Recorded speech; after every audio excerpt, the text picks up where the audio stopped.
Now, from Nebraska's trusted news source, this is Channel 8 News at 5.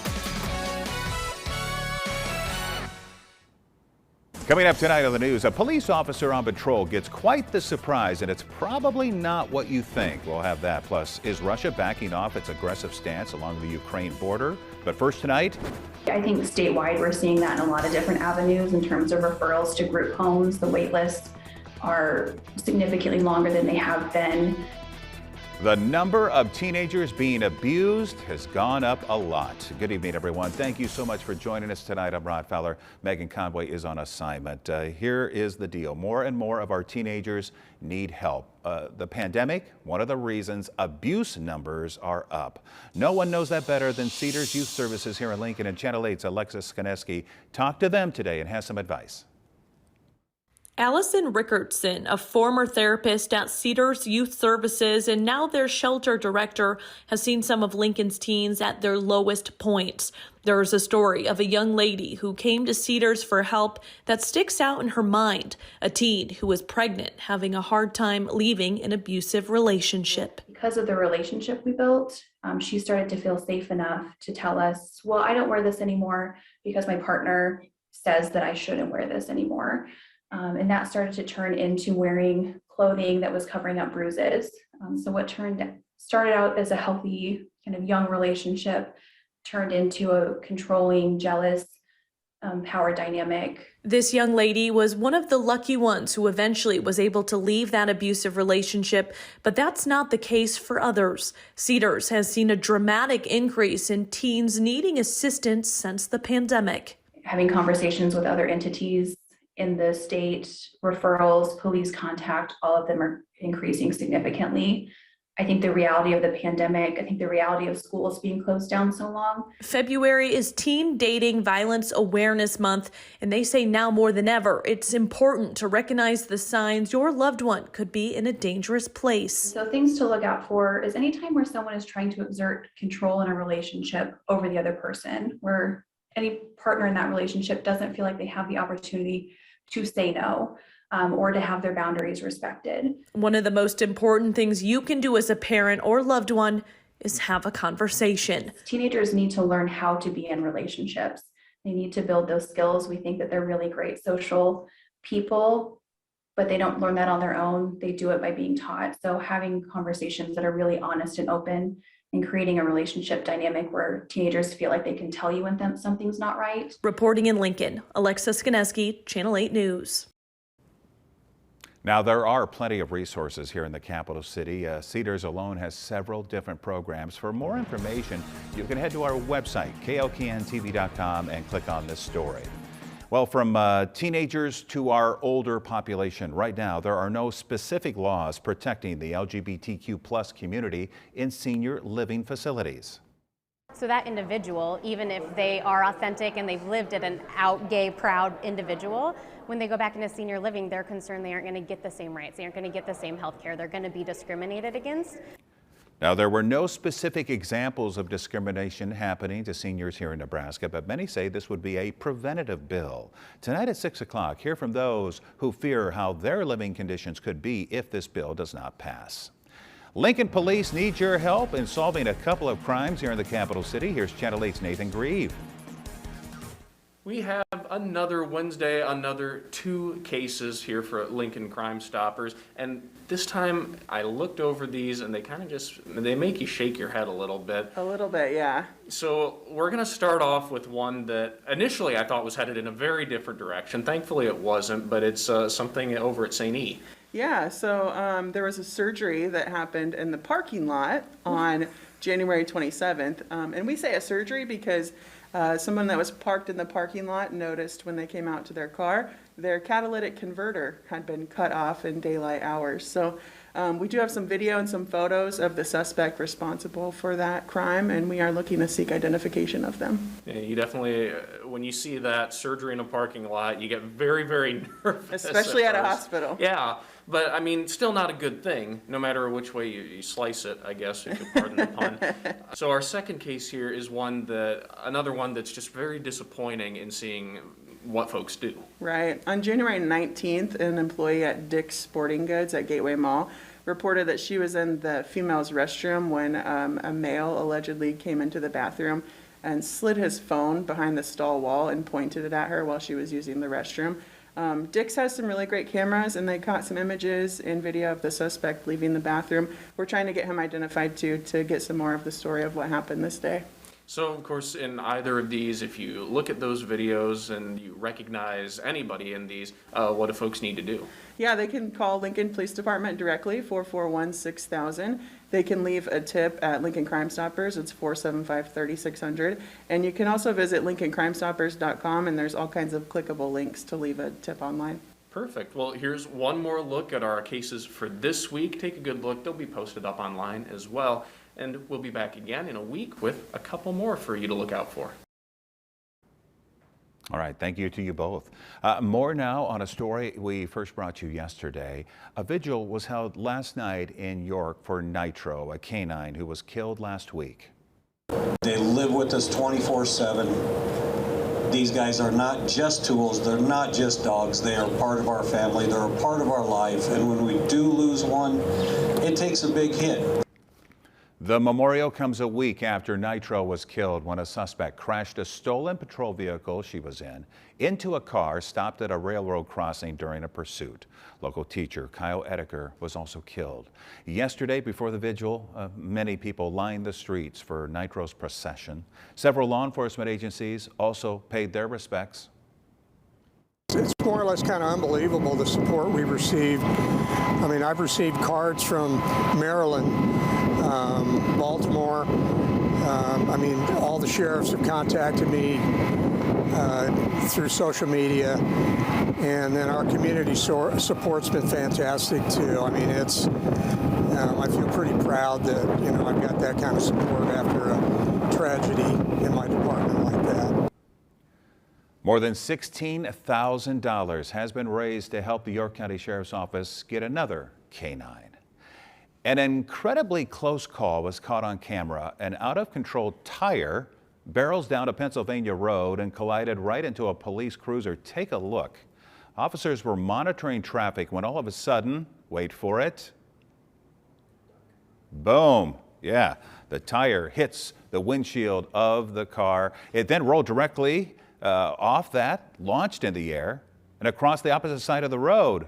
And luckily did not hit another vehicle, and thankfully no one was injured. John, I'll tell you what, I've had nightmares like that where something's coming right at you.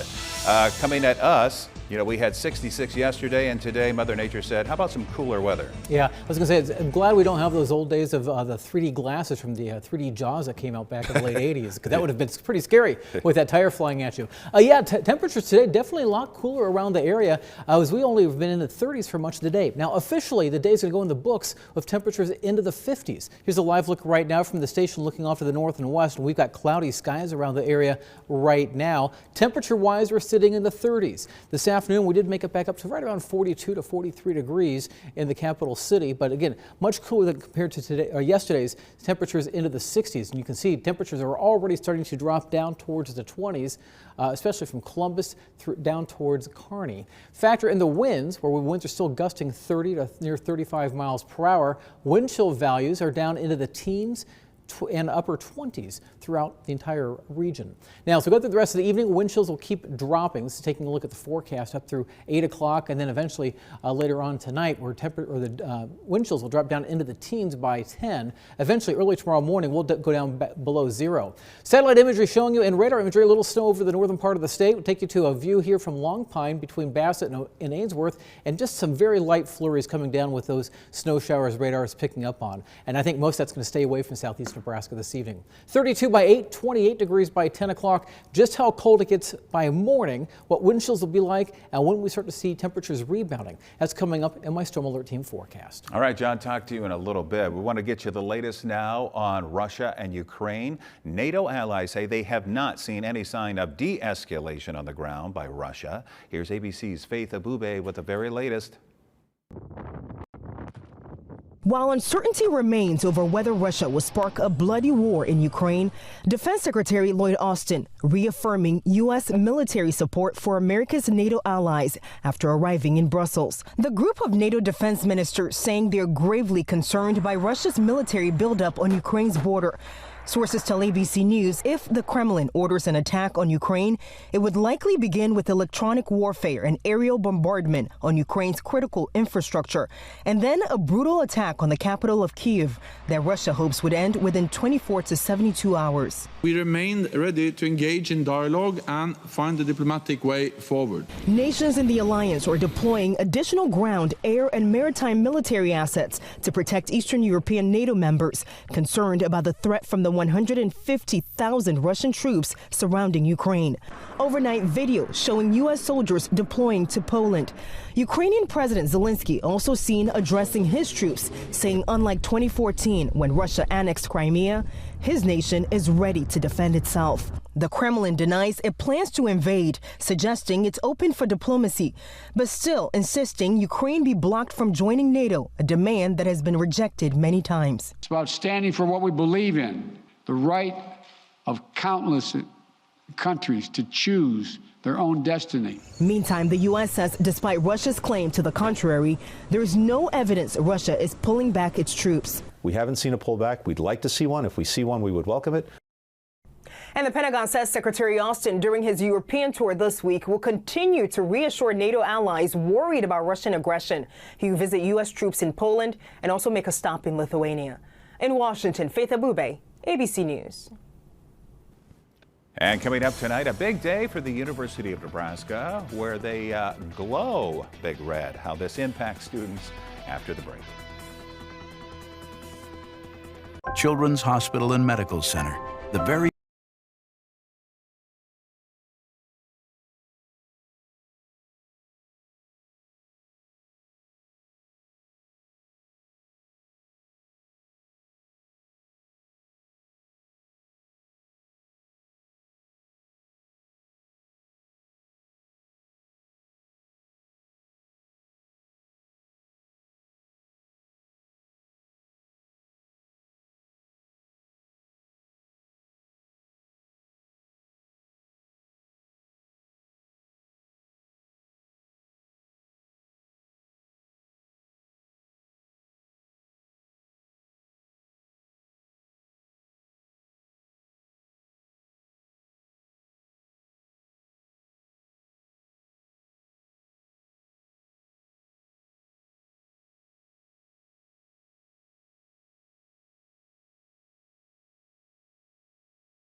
The Huskers' 24 Hours of Giving, called Glow Big Red, started today, and Channel 8's Nathan Greaves says this is a big day because all of the money raised helps in so many different ways. Glow Big Red is glowing on for years now, and each time they seem to do just a little bit better. This year we're hoping to get 4,500 gifts, and last year we raised a little over $430,000, and so of course we're hoping to beat that goal this year. The money goes to the different colleges, libraries, and notably the students like Caben Thomas, who very nearly had to give up on his doctoral studies after medical issues sidelined his schooling and his income. Because of the program, I was able to pay for this upcoming semester, and that has been a lifesaver for me. Else, I wouldn't be in school. Caben never gave up, which is another big part of why he's still here. If he had given up, he'd have never been able to benefit from Glow Big Red. Because the money will find a way if you stay dedicated to the dream that you have. The money will show up somehow, some way, and I'm proof of that. So I feel very fortunate again. And we're at the point where more of that money can be raised to help more students follow their dreams. If you want to support Glow Big Red and Glow All In this year, go to glowbigred.unl.edu and make your gift. No matter how much, could make another huge impact on a student's life. Reporting in Lincoln, Nathan Greaves, Channel 8 News. Now, your Storm Alert Team Forecast with Chief Meteorologist John Dessauer. Some sunshine for a while early this afternoon. Clouds now moving back into the area. Live view right now from Honda of Lincoln on the southwest side of town. Looking more to the south-southwest, you can see we've got all the clouds in place right now. Temperatures significantly cooler than this time yesterday when we were sitting in the mid-60s. It's 26 degrees cooler in Lincoln, same in Beatrice, and it's 25 degrees cooler right now in York. The air temperatures are sitting in the 30s to near 40 degrees. In fact, it is 40 degrees in Hebron. We've got 39 in Lincoln. It's now 31 degrees in Columbus and 31 degrees in Kearney. Winds continue to gust, making it feel just a bit cooler outside. Wind chills currently in the teens to the 20s. They will continue to drop as we go through the evening. Now, air temperature wise tonight, we'll see our temperatures going from the 30s, eventually down into the 20s by 4 in the morning. I think many of us will wake up to temperatures into the teens. I want to also show you what's going on back to the west. There are some very light snow showers. I want to stress the word light. When we were looking at some of the cameras earlier, just to the east of Ainsworth, and we're just seeing some flurries coming down and just a little snow collecting on the sides of the roads. Not expecting any accumulating snows in our viewing area. There will be more of that to our south and to our east as we go through the next 48 hours. In fact, we are just missing out on another winter storm once again by just a few counties. You can see off to the south and east where there are winter weather advisories and winter storm warnings heading down towards Kansas City. 9 states have had advisories or warnings issued in advance of a weather system that's going to come out of the southwest United States, producing some heavy snows for parts of that area. You can see through noon on Friday, some locations picking up upwards of 6 to 12 inches of snow, maybe a few spots even slightly higher than that along that path. And you can see the impacts. If you have any plans to travel east into northern Illinois, through Missouri or eastern Kansas, probably not a good idea to do that either Thursday or on Friday. Around here for this evening, the winds will continue to gust. They are going to stay gusting upwards of 30 to 35 miles per hour as we go through the overnight hours. You'll notice as we go through overnight through 5, 6, 7 o'clock in the morning, winds still in the 35 mile per hour range. And that's going to send our wind chill values dropping pretty quickly tonight. Eventually, by early tomorrow morning, we can see wind chills going down below 0. Not terribly cold. We're not talking what it was last year at this time when we had wind chills tomorrow morning, or I should say this morning last year, 40 degrees below 0. But by tomorrow morning, it's going to feel like it's 2 below in Lincoln, 5 below in Seward, and this is at 7 o'clock in the morning, and notice by 8 and 9 o'clock, it doesn't get a whole lot better. Air temperature-wise, tomorrow is going to stay on the cool side as well. Overnight lows tonight and tomorrow morning down into the teens. You'll notice the air temperatures tomorrow, even though we'll see some sunshine towards the afternoon, we're only going to warm back up into the upper 20s to low 30s. So even a little cooler than what we've got going on this afternoon. Highs ranging from 29 degrees in Columbus to 34 out towards Kearney, 31 Seward, York, and Lincoln. 31 as well for high in Beatrice. Winds will be gusting in the morning to 35 miles per hour. The winds will begin to decrease as we go through the day. Now, we've got nicer temperatures coming our way. On Friday, 56 degrees. Look at Saturday, 53 with sunshine. Sunday right now looks to be the best day of the next 10 days. 65 degrees for a high temperature. A cold front passes on Monday. We'll likely see temperatures falling. 40 degrees probably by mid-late morning. We'll be down into the 30s by afternoon. And then maybe some snow flurries around on Tuesday. Temperatures down into the single digits for Wednesday and Thursday of next week. And highs only in the 20s by middle of next week as well. Looks like a little bit of everything once again. Trying to appease everybody. Yeah, doing a good job. Thank you, John. Now to the latest on the death of actor and comedian Bob Saget. His family filing a lawsuit to block the release of records related to the investigation of the comedian's death. ABC's Raina Roy has more. Over a month after comedian and actor Bob Saget was found dead in an Orlando hotel room, his wife Kelly Rizzo and his 3 daughters filing a lawsuit against the Orange County Sheriff and medical examiner to keep some materials of the investigation into his death sealed. A judge now granting a temporary injunction until a final decision is made in court. The lawsuit saying the family would suffer irreparable harm in the form of extreme mental pain, anguish, and emotional distress if further evidence like autopsy photos or videos were released publicly. There's only so many tears, like your body will let you cry. The family already grieving publicly after the 65-year-old was found unresponsive by hotel security. We have an unresponsive guest in a room. My officer is telling me that there's no pulse. We're a family, right? So we're going to help pull each other through this. Saget, who rose to fame as Danny Tanner in the sitcom Full House, died in the middle of his stand-up comedy tour. He was just on his way home or back to his hotel and just was telling me what a wonderful show he had and how it was so amazing. And he was happy and just loving what he did. According to the sheriff's office, there was no sign of trauma or foul play. A report out from the medical examiner last week says he died from blunt head trauma, likely from an unexpected and unwitnessed fall backwards, apparently causing numerous skull fractures and bleeding in his brain. The Orange County Sheriff's Office released a statement saying, while we are sensitive to the family's concerns about their right to privacy, that must be balanced with commitment to transparency, compliance with the law, and the public's right to know. Rena Roy, ABC News, New York. It was a down day on Wall Street today. The Dow falling 55 points, NASDAQ down 16. Here are your numbers. You're watching Channel 8. We'll be right back.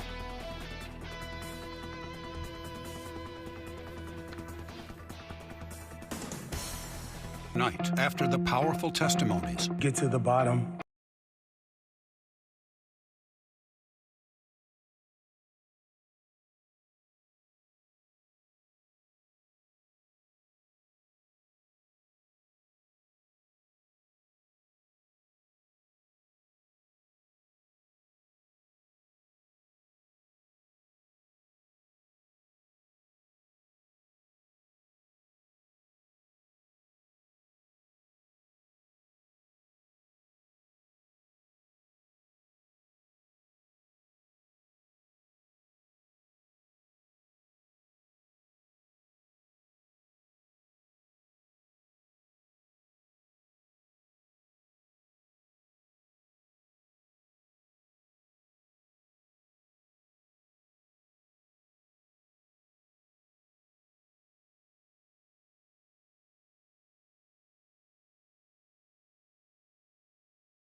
incredible story for you. A teen isn't just going to try and break a world record, but also try to fly around the world.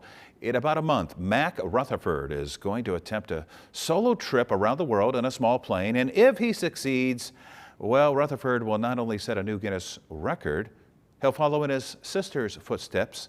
19-year-old Zara Rutherford became the youngest woman to fly solo around the world in January. And well, Mac says he wants to show that young people can make a difference. No doubt about it. Best of luck to him. Let's get a final check of the weather with John. A little windy this evening.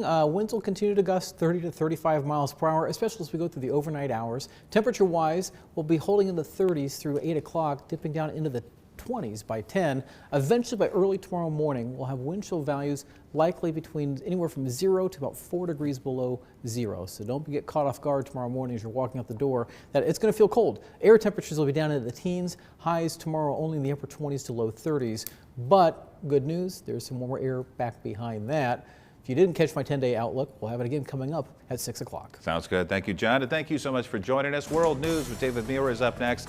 And we'll see you right back here with more news, weather, and sports at 6 o'clock. With the Channel 8 Eyewitness News mobile app, you'll be the first to know. Get alerts about breaking news and weather, all in the palm of your hand.